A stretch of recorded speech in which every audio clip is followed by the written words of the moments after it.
like my favorite book that had like an effect on me that I read when I was 12 and like think about it all the time is Jane Eyre. But I will admit that like the book, like my 30 Rock book that I like will just read when I like can go to sleep or whatever. It's Harry Potter. Usually like 4 or 5. Okay. Yeah. Just like giving the rating answer is 3, but That's a really popular opinion, and if we had time, I'd explain why you're wrong. I have the lightning round now. This is just me. And it goes as follows.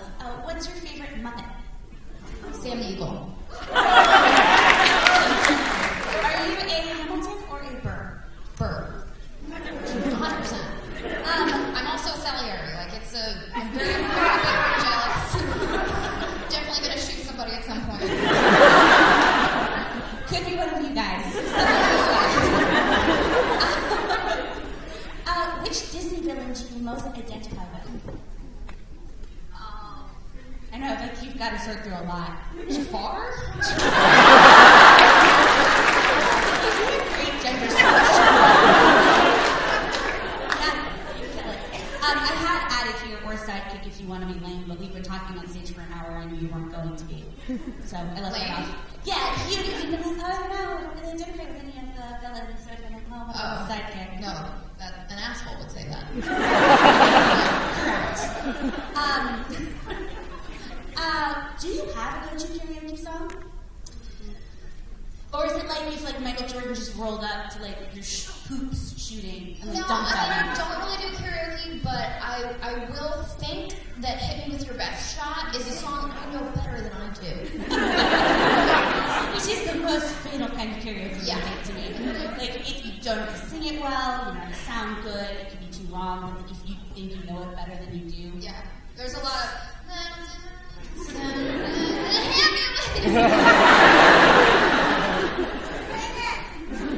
don't know it.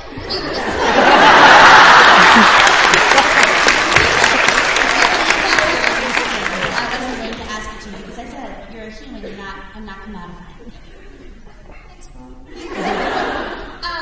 Name a piece of art that makes you cry every single time you encounter it. Oh. So like book, movie, anything, song. If there's anything that does that, I mean, we're dead inside. Fire and Rain. James Taylor, Fire and Rain. Yeah. Stepmom.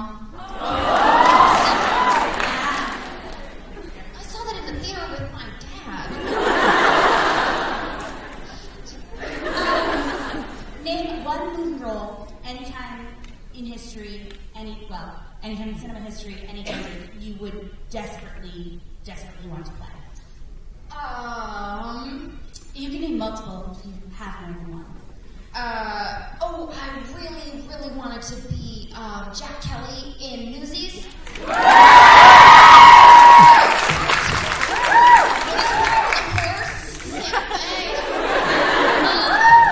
This is another great. I mean, like, this is another thing. Tweet at people and make that gender swap. Gender swap Newsies, but it can happen.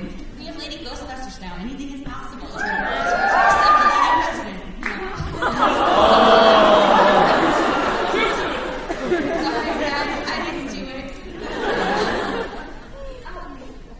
What is your go-to Taco Bell order? Cheeseburger. Lots of Gordita fans here. Good to know. So I have 2 questions for you. As a Game of Thrones fan, who do you think will end up on the Iron Throne? Will? Yes, will. Who do you think's likely? Like if I were a betting man? Yes. I feel like Danny. Okay. Yeah. He set up all that stuff about the prince that was promised, but then like the translation is like, oh, well, maybe it's a princess. Yeah. I agree with you. Or it could be a red herring. Could be John, because the red herring. Sure. I don't know. Could be them together. I think that's the other. Yeah, the incest thing really bums me out. But if you rhetorically accurate. Yeah. But then the more important question, now that we've got that out of the way, is who do you wish would end up on the Iron Throne?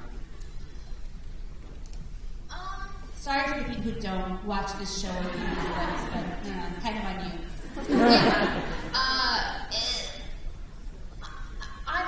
I'm feeling, especially this week, I'm ready to burn the world down, so I'm feeling Cersei.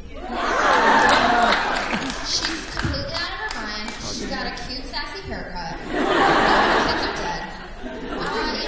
Go Cersei. Yeah. Right? Live your life. Cersei, burn Have some sex shit with your down. brother.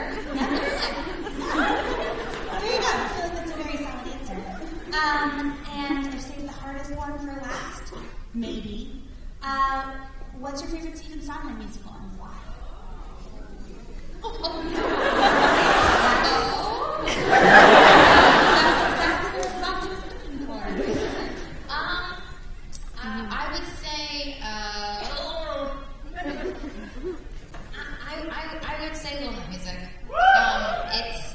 It's one of those, gender swapping aside, it's one of those pieces where I wish I could play every role. I don't have Petra's low notes, but Everyday Little Death and Send in the Clowns and like all of those pieces are so beautiful, and I think that's the mark of something. Not just as a performer who's selfish and wants to be in like 7 productions of a Little Night Music, but as a human, like I think the fact that you connect so much with each of those characters that you identify with them enough to, because that's like the impetus for wanting to sing a song, is that you feel it. And he's a clever man for writing something where you identify with and are rooting for all of these characters, much like Game of Thrones. Little Night Music is like Game of Thrones. I'm trying to get some new musical fans. So I'm going to try and convince you that Sondheim is like George R. Martin. Is there a production of that With less childhood. Is there a production of that you particularly recommend for people who haven't experienced it? A production of it? Yeah, a cast recording that's particularly good, or maybe there's PBS great performances. Like, I don't know if you've done your research like I did, you'd know. She really wants to fight me. I don't actually know. No, I mean, I know that there's at least, there's been a couple of revivals. See, someone else in this audience did their research. Not Catherine Zeta. Wasn't that the 2011 revival? Oh. Okay, we have some conflicting opinions today. I'm really excited that you guys are going to fight. If you guys, just once we wrap this up, just outside the theater, if Angela Lansbury from the back wants to find anti-Catherine Zeta jokes out here, everybody's going to be a fight. It's going to be a fight. It's going to be great. And it's musical theater fans, so it might be choreographed, it might be snappy. Something to look forward to. I actually have one more question for you, and then we are done. And you're free. I hate all of you. This is one that I actually got from a friend who couldn't make it tonight. He wanted to know what you think your character from camp, Fritzy, would be doing 15 years ago. Specifically, he wants a Big Chill-esque sequel to camp. But I think he's happy to just know where you think Fritzy is now.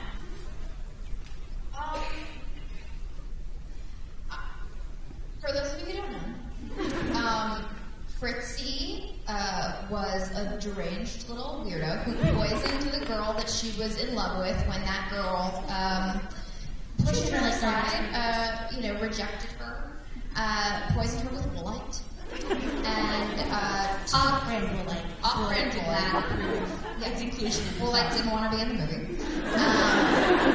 and stole her role in the camp production of Company.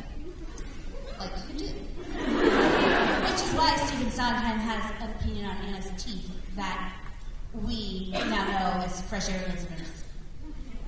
Yeah, I took that compliment. say that Fritzy, I would hope, is working in the NSA, has more power than she should, and is plotting her revenge. That's a very good answer. I would read that fic. Somebody write that up. And tweet it to me, please. And that brings us to the end of our hour. This was so much fun.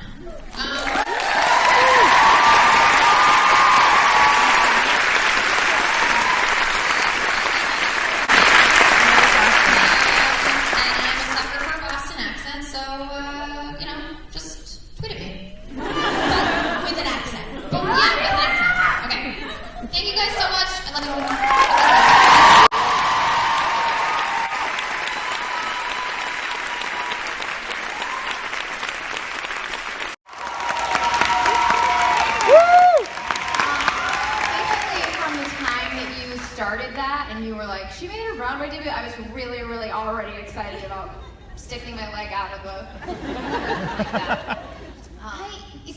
Weirdly, somebody asked me this the other day, and I would not tell my younger self anything. She didn't deserve to know. You know, she was like just a pretentious little brat. And you know, life has to kick your ass a little bit, and that's like the only reason I'm not completely insufferable. So, never snuck into a movie and forced me to sneak across the hall into Iron Man. And I hated that movie because I was so stressed out the entire time. I was like, was anybody else like really panicking? Just me? And then I met Robert Downey Jr. and Jon Favreau, and I like confessed. The idea that I spent, you know, 18 and definitely part of 19 going like, I would love to get a job and I would love something to happen and I would, you know, love to be able to tell people something is like, so you had a couple years where things weren't going great. But while I was in it, it seemed like terrifying and also humiliating. Like I took it so personally and I worried about it so much, and I'd really forgotten how present that fear was, and how real the insecurity was, not just to the people that were not hiring me, but the people that I had to like tell about it. And I'm sure that everybody who's ever like gone through a breakup and then had like, oh, how's Mark?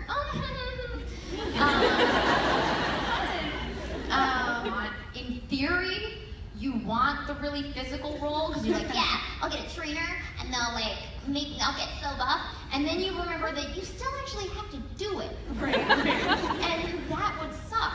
So yeah, I think I always trick myself into thinking that I would want to like, you know, do fight scenes and like get ripped.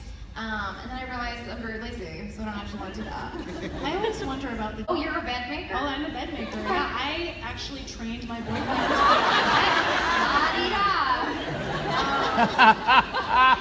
I cannot do it. It's one of those things, like I will try. Every now and then I will give it another try. And within a couple of days, I'm like, why am I doing this? What is it all about? Just gonna get in the bed and mess it up again, then wake up, and then I'm gonna be dead.